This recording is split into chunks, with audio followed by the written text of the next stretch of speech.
see that the Honourable Leader of the Government in the House of Commons is rising on her feet. Merci, Monsieur le Président. Conformément à l'article 32 du règlement, j'ai l'honneur de déposer dans les deux langues officielles l'énoncé économique de l'automne 2024. Merci, Monsieur le Président. I see that the Honourable Member from Perth Wellington is rising on his feet. Thank you very much, Mr. Speaker. Now that the fall economic statement has been tabled, I believe we do now proceed to questions to the Minister. So I'd like to ask the government to stand in this place and tell us exactly how big the budget deficit was last year. How much did they blow past the $40 billion? Is it a big deficit or is it a super duper deficit?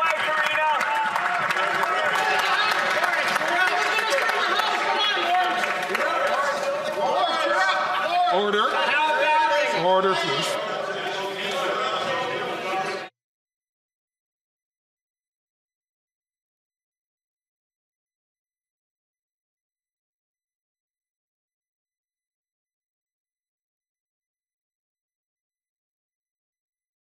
I see that there are a couple of other members who are rising on a point of order. The Honourable Member from Kitchener Centre was first on his feet. Thank you, Mr. Speaker. Now that the fall economic statement has been tabled, I wonder if there might be unanimous consent for all parties to have a 20-minute round of speeches and 10 minutes of questions and answers, as was already planned to be the case.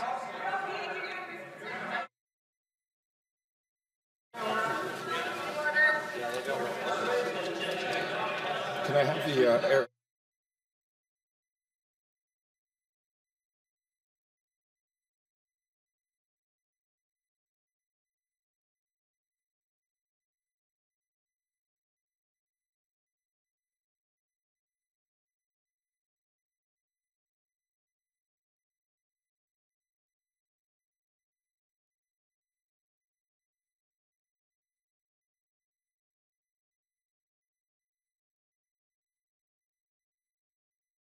I'm going to ask the Honourable Member from Kitchener Centre to please repeat his request for unanimous consent. Thank you, Mr. Speaker. I wonder if there might be unanimous consent of the House to now have all parties offered the opportunity for 20 minutes for a speech and 10 minutes of question and answer afterwards, including the Green Party.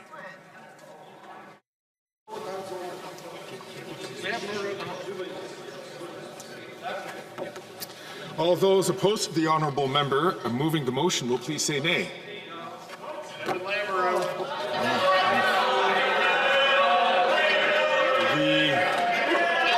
Honourable, I regret to say that the order, I understand that there isn't unanimous consent. I'm going to ask the Honourable Member from Regina Capel, who is rising on a point of order. The opposition House Leader is on his feet. Mr. Speaker, and I just want to remind you that the order that the House adopted was very, very specific. The notwithstanding any standing order, special order, usual practice of the House, at 4 p.m. on Monday, December 16th, the Speaker shall interrupt the proceedings to permit the Deputy Prime Minister, Minister of Finance, to make a statement followed by a period of up to 10 minutes for questions and comments. After the statement, a member from each recognized opposition party and a member of the Green Party may reply for a period approximately equal to the time taken by the Minister's statement. So a Minister of the Crown just came in and made a statement. Her statement was that she was tabling the fall economic update. That is the statement. At the very least, Mr. Speaker, there should now be a 10-minute period of questions and comments. She chose to have a very short statement. Nothing we can do about that. She came in, tabled, and then ran out before there could be any accountability or scrutiny. I believe the most logical thing for the chair to do is to accept that as the statement that it was, which I would say is a perfect statement on the state of the Liberal government right now, and at the very least allow opposition parties and opposition members to ask questions of the government as to what was in that statement, as to what was in the fall economic update. Yes. I thank the Honourable Member. I see that the Honourable Government House Leader is rising on a point of order. The Honourable Government, the Parliamentary Secretary of the Government House Leader is rising on a point of order. Government House Leader stood actually on a point of order, tabled documents. It's as simple as that. So I thank the Honourable Government House Leader. Indeed, that was where the Chair was going to go, but I do see that there are a number of members who are rising on a point of order. I have not heard the Honourable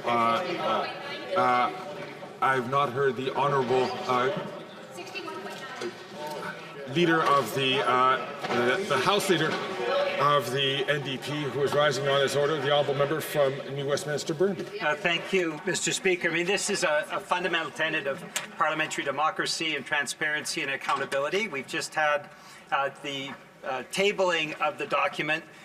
So if you seek it, anyone respecting democracy should support the following motion: that notwithstanding any standing order, special order, or usual practice of the House, immediately following the adoption of this motion, the Speaker shall interrupt the proceedings to permit one member from each recognized opposition party and a member of the Green Party to make a statement of up to 20 minutes, followed by a period of up to 10 minutes for questions and comments related to the fall economic statement. Hear, hear. All those opposed to the Honourable Member moving the motion will please say nay.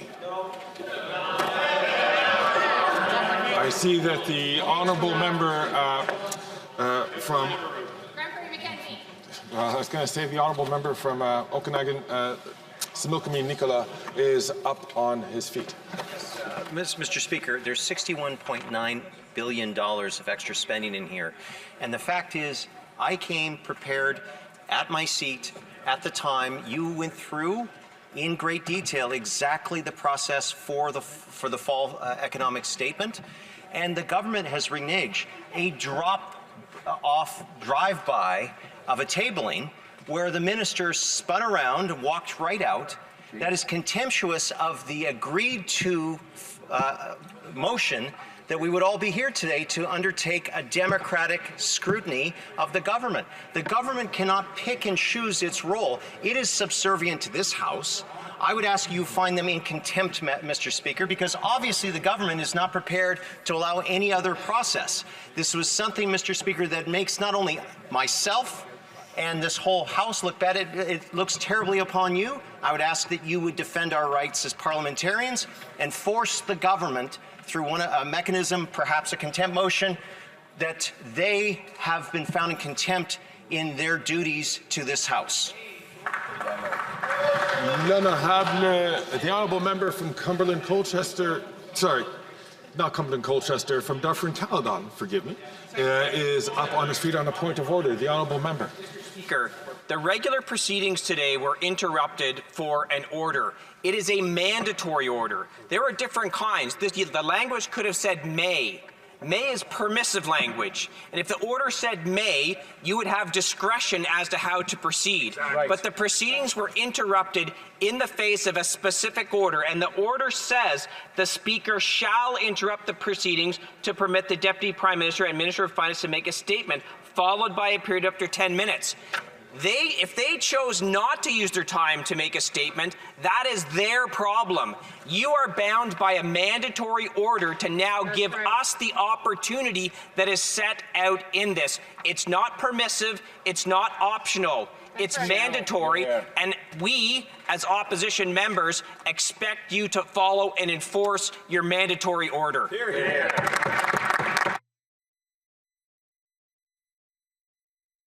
So I thank the Honourable Member, and the Speaker and the Chair is placed in a situation where very much has to follow what is listed here. And I thank the Honourable Member from Dufferin Caledon for quoting this statement. I will just say it, that yes, the Speaker shall interrupt, which the Speaker did. But here's what it doesn't. Shall interrupt the proceedings to permit the Deputy Prime Minister and Minister of Finance to make a statement, followed by a period of up to 10 minutes for questions and comments. After the statement, a member from each recognized opposition party and a member of the Green Party may reply for a period of approximately equivalent of to the time taken by the Minister's statement, and each statement will be or shall be followed by a period of 10 minutes for questions and comments. The difficulty that the Chair finds itself in is that the motion is a permissive motion.